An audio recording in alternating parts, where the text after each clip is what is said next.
Welcome to Logistics Business Conversations, where we talk with key spokespeople in the logistics industry about topical issues. Hosted by Peter MacLeod, editor of Logistics Business magazine.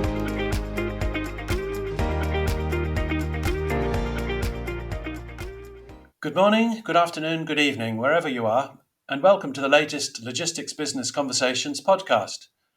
My name is Peter MacLeod, editor of Logistics Business magazine, and your host for today's podcast. It's my great pleasure to introduce to you my guest, Robert Jordan, who is CEO at the Information Factory. And Robert joins me for a podcast entitled Transport Management, Data and Delivery. Robert, welcome to the Logistics Business Conversations. Please introduce yourself to the listener and tell us a little bit more about the iFactory. Thank you, Peter. Pleasure to be here. Pleasure to be with you. And thank you very much for having me today. A little bit about me. I've been doing data in the logistics business for the last 20 odd years at this point. Quite a lot of time inside DHL, and then we came out from DHL and have formed the Information Factory. And as a group, we've been doing data for logistics companies, data solutions, reporting solutions, advanced analytics for the last 20 years. So at this point, we're around about 80 people, virtual team, and quite happy with what we're doing. Well, it's an exciting sector to be involved with, and I think particularly in transport, a lot of factors affecting the way people go about business. So, what's driving them towards digitization within this sector? The journey that we've seen data go on and digitization go on that goes alongside the data has just been absolutely massive over the years. We've seen it from the early days of needing reporting information and basics for metrics and management, through to the all pervasive data that is now out there, and kind of nowadays with data and digitization, you're either in it or you're obsolete and losing business. So I think that the driving factors are many, and certainly the increasing complexity, the request for visibility within the supply chain are two of the factors that are very important in it. Well, I'm sure we'll be going on to those later. I mean, where are the pain points currently, particularly within the transport sector, where solutions such as those offered by yourselves can help businesses to overcome? Well, pain points come in. Well, an awful lot of people have difficulty handling data, which is one of the things that we're particularly good at, and we're able to help them. We've been called plumbers in the past, and we're very good plumbers. The need to be able to integrate data and pull it together is something that a lot of people struggle with. The need to handle data, the sheer volume of data that is now out there, is something that is a lot of people come to us for help with.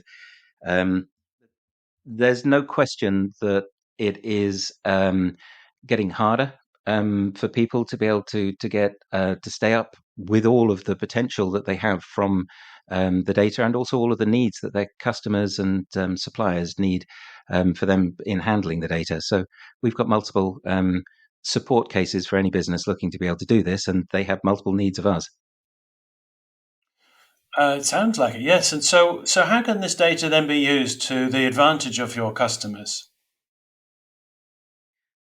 Well, just go back on the statement that either you've got the data and you're in the game, or you're out of the game. And I think, as say in the old days, you were looking at reporting as being the key drivers for the need.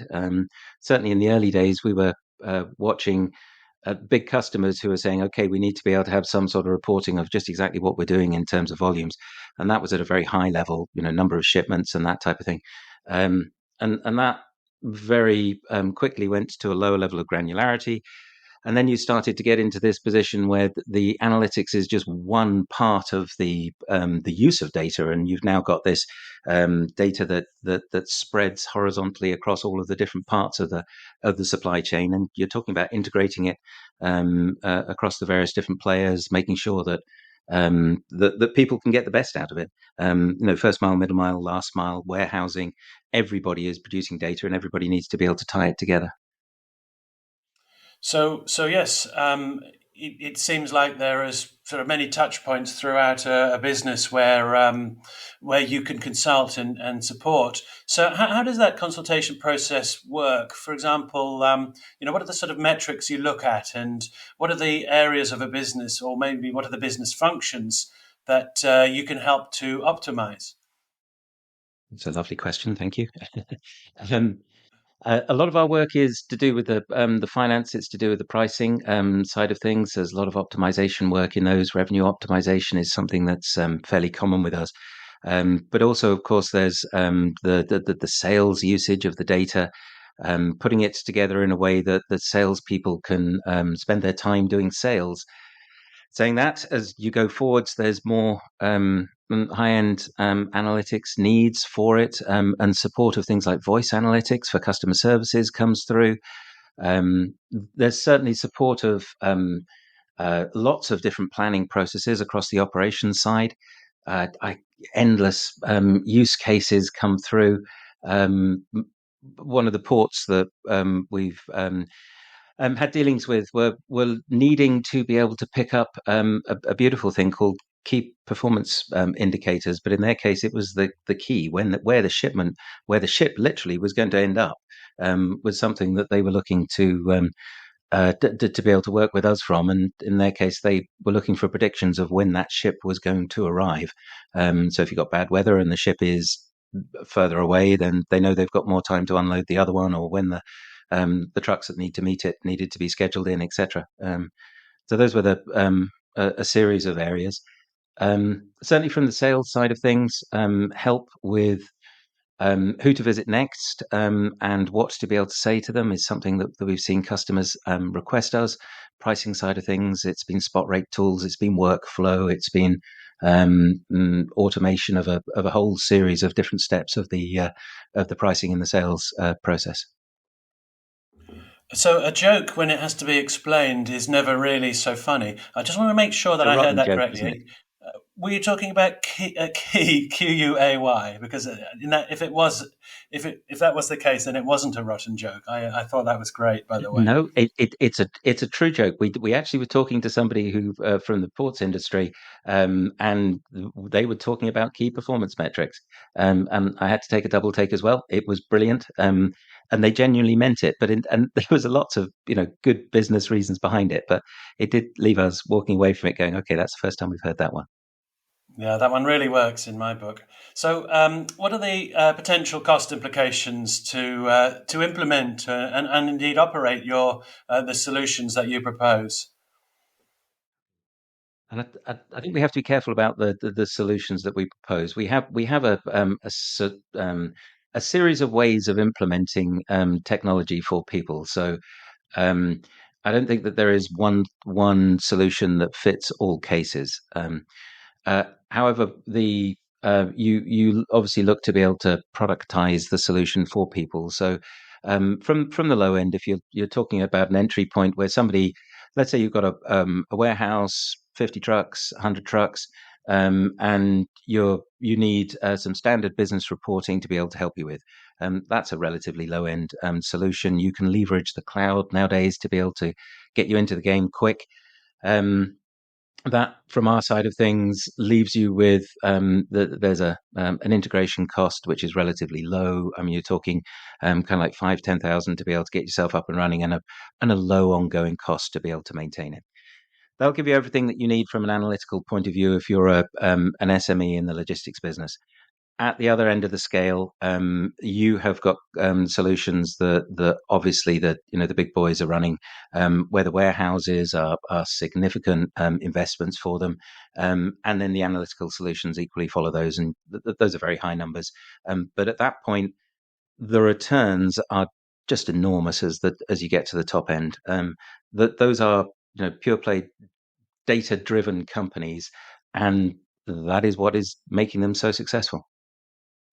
Absolutely, and I guess in the all across the logistics sector, whenever I'm talking about implementation of certain technologies or solutions, whether that's a simple fleet of forklift trucks or something less tangible. ROI is always the buzzword there. So you're able to demonstrate measurable ROI, I guess. Oh, endlessly. Yeah, totally. And it's we measure things. So you do have that, very clear measurement associated with it. So it is, yeah, no, I, I think it's gone past ROI, quite honestly, for these solutions. I think the analytics part of it is one side where yes, you get good benefits from having it in there. The prescriptive, the descriptive, the diagnostic, the predictive, the prescriptive. Those, what has happened, what will happen, what should happen type scenarios that you can get the analytics to be able to help you. But you then move into this more data-driven or digitalized environment where you're then saying, okay, well, what I want to be able to do is I need to use my assets to be able to drive my business. So you can the automation, the workflows that come in, the reduce your costs and make you more efficient. Customer service connections through the web are a good example of that. So then you've opened up and chatbots with 24/7 type responses are further areas that can do that. Um, but I think now you're into a position with data and digitization where if you don't have a data strategy, if you are not thinking how you are part of the ecosphere of data that is needed for a modern supply chain, you're obsolete and you're no longer in the game. So I think ROI is one thing. I think survival is another, and that you have to have a data strategy for the modern supply chain, and otherwise you really aren't part of it. We'll return to this edition of Logistics Business Conversations after this short message from our sponsor.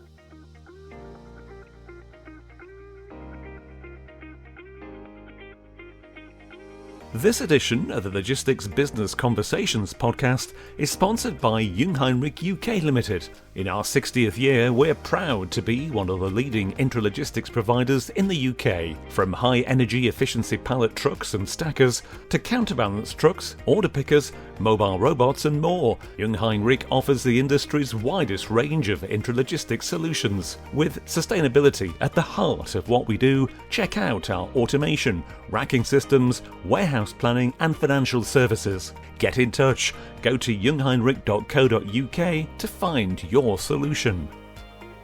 Welcome back to Logistics Business Conversations. I'm your host, Peter MacLeod, and I'm joined today by Robert Jordan of the Information Factory. Robert, I want to pick up on something you touched on before the break there. Is it fair to say that the generation of so much data leads to businesses sort of failing to understand or indeed maybe becoming overwhelmed by it?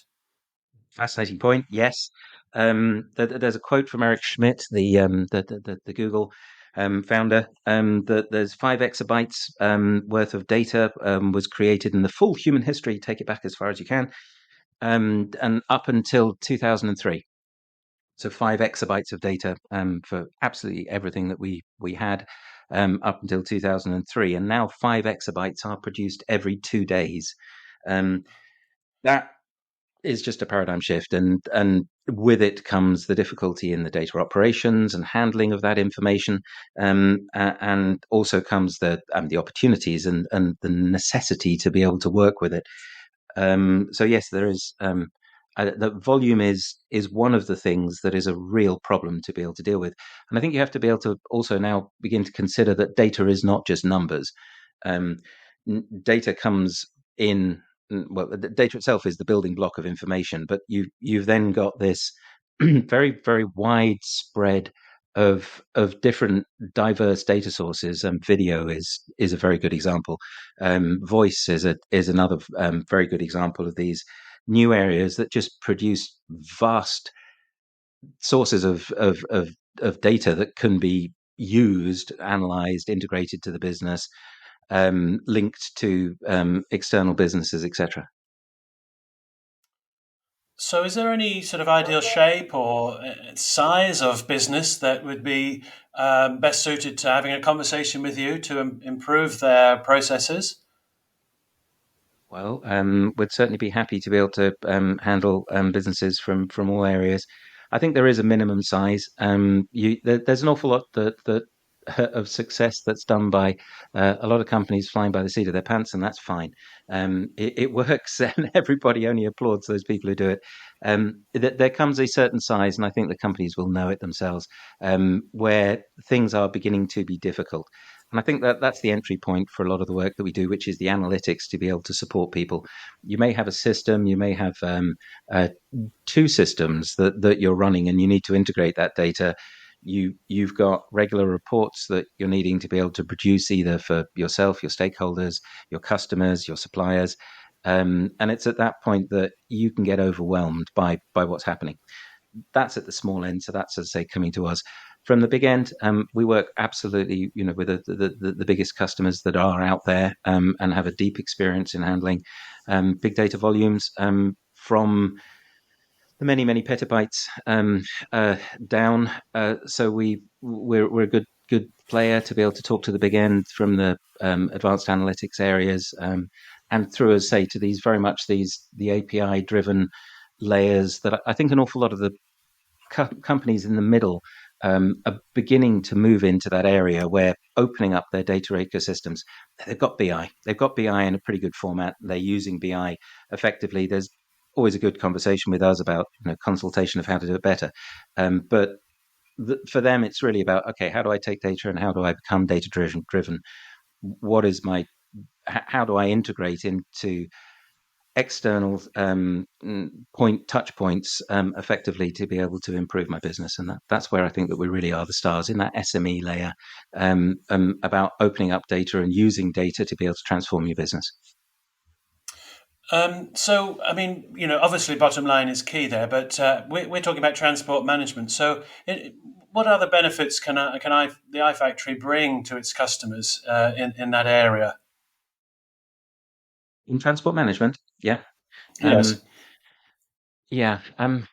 It's I think I'd look at the difficulties in trying to be able to work your way forward into an arena that you just have to play in, or you're obsolete and you're out of the game. And I think that that's where we benefit people. We are data experts. We've done this for 20 years. We have a team that is very, very much focused on delivery. That's in our DNA. And we know those processes. We have very strong project management skills that mean that the delivery is what, if we say we're going to do it, it happens.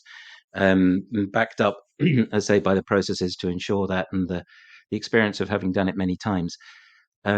So that there's that certainty that you can get from working with us, from the fact that we have done it, and done it successfully. Where you then get it depends on you and the business case. And I would always absolutely say that the technology is the facilitator and it's the enabler, and it's the disruptor that brings the opportunity. But at the end, the business always trumps that. And we don't have the business case. We have the ability to implement and to deliver, but you from the business will know what it is that you need. And whether that's in pricing, whether that's in finance, whether that's in workflow associated with operations, whether that's with connecting, as say, to suppliers, customers, whatever it is, you'll know what you need, and we'll be delighted to deliver it. I was talking to an industry expert such as yourself a while ago, who was talking about implementation being like changing the tires of a car without it actually stopping. So, from your perspective, how does implementation work, and how do you avoid disrupting the existing operations of your customers? Excellent question, thank you, and interesting, as well. I had somebody feed back to us recently that that change is the constant, which we'd seen within any business, and that the new, if you like, methodology from the management side is to embrace the disruption, because the disruption the and the mouse whoever it was with the cheese ate the cheese, was it? Yeah, I think is the famous book on this one. And I'm not quite sure how much of this is in there. It's about handling change. I think that one is. But actually, I think nowadays embracing disruption and expecting it is kind of like being baked into businesses, so that they know it's coming and they know that they're going to be working with it, and changing it is something. From our side of things, though, it's all about good methodology. good working practices, always smile at your customer and understand their situation, is something that everybody from top of the company to the bottom focuses on. The good methodologies are looking for a certain level of agility inside there. That agility could be either in timeline, can be certainly in scope. Most people have got a straw man of what it is that they want, but they don't have something fully worked out. So you need to be able to go into the customer with the understanding that you're going to work with them to be able to work out that solution. So it's a partnership deal, and at forming that partnership, you have to also recognize that data work is disruptive. There is very, very clearly one of the side effects and harder things to be able to deal with in these digitalization and data projects is that you begin to get new people looking at areas that they won't probably have looked at before. So maybe you've got I don't know, an operation system that you're integrating with a CRM because you wanted to be able to get a better view of your full view of the customer, and then to have an action with them. Um, in that case, all of a sudden, you've got new eyes looking at data and data being filled in by people. So processes and things that are people having to physically do from the operational side of things. Are we filling in the correct code when we are doing X? If you're not, then that turns up in the data, and you get quite a disruption associated with that. So again, I say you have to go back to this fact that you're going to you have to embrace disruption as something that is going to be coming from this. You cannot avoid working with data. It is part of the new paradigm and the way that business works. So you're going to have to do it. But as you get into that detail, well, you're going to turn out things where that could be uncomfortable. And I think people have to understand that going into it, that it isn't. It isn't simple, but from our side of things, a very sympathetic and understanding and very, very well programmed project or focused delivery can help customers get through that disruption as easily as possible. I love the slogan, embrace disruption. I can't see that being used as a catchphrase in too many in corporate situations, but I do absolutely understand how that in an industry that is absolutely riddled with disruption, how actually a paradigm shift on how you view that can be definitely an advantage, turn to an advantage. It changes the So, world, doesn't it? It's brilliant. mhm. Yes, indeed.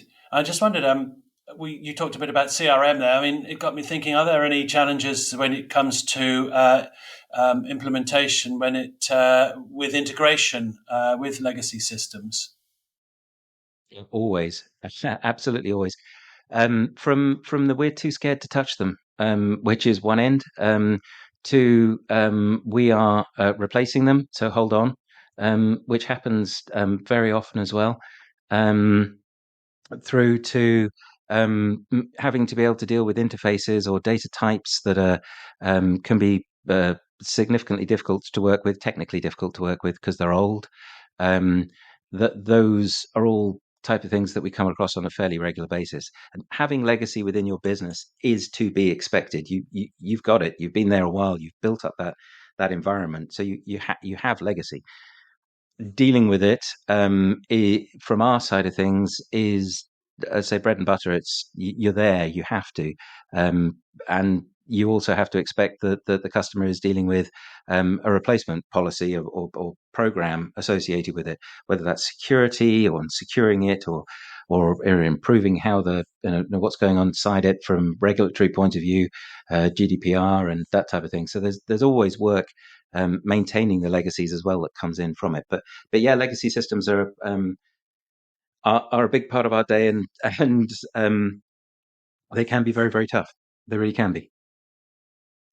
So, just wanted to quickly just sort of again on a sort of a practical looking at the practical side of your implementation. How does what is your business model? Are you a cloud based entirely cloud based, or how would a customer, for example, get their upgrades? There is yeah, we're not a pure play SaaS provider, so that isn't there. What we are is effectively a very skilled implementer.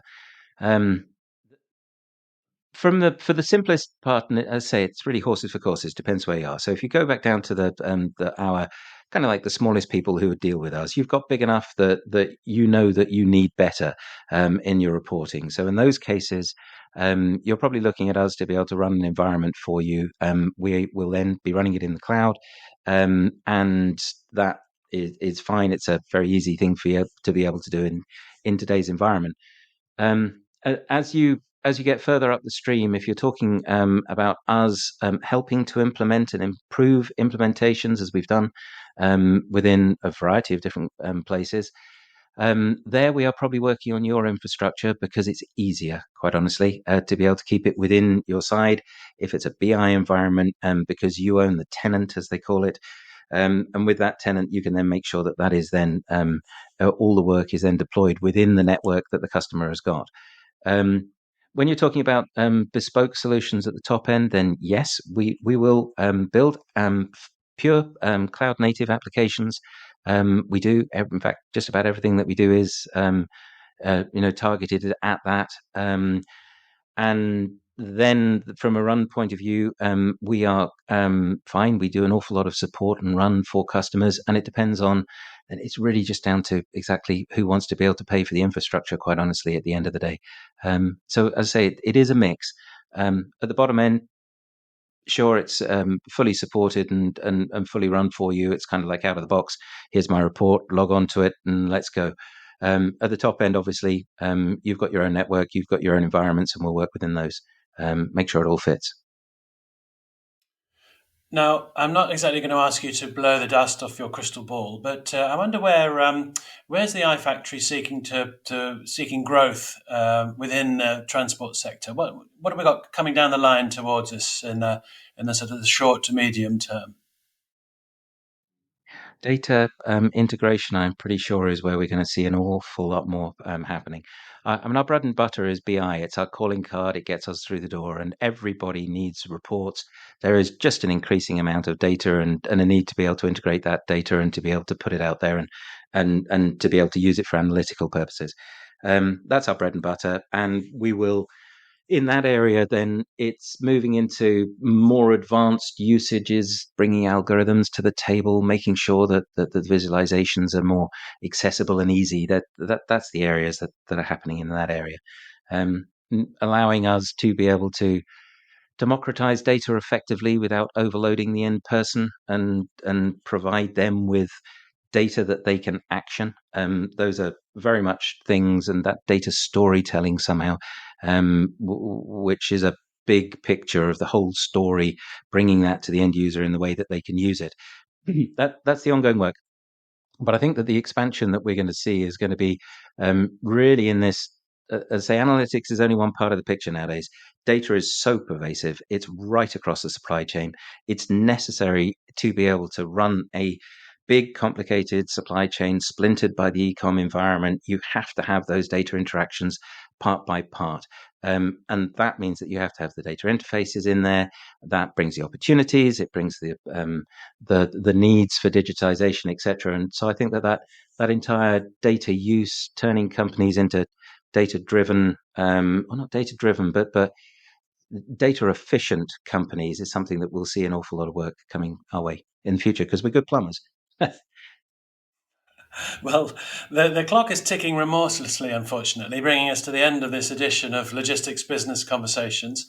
It's been a great pleasure talking with you today, Robert, and thank you very much for your contribution. Where can the listener find Thank you, out Peter. more about the iFactory and ways in which it can help them improve their transport operations? LinkedIn, quite happily. Twitter, very, very happily. We're out there. The website's out there, theifactory.com. And please do contact us through Logistics Business Magazine. Otherwise, we are very, very eager and happy to be able to hear from everybody and delighted to help where we can.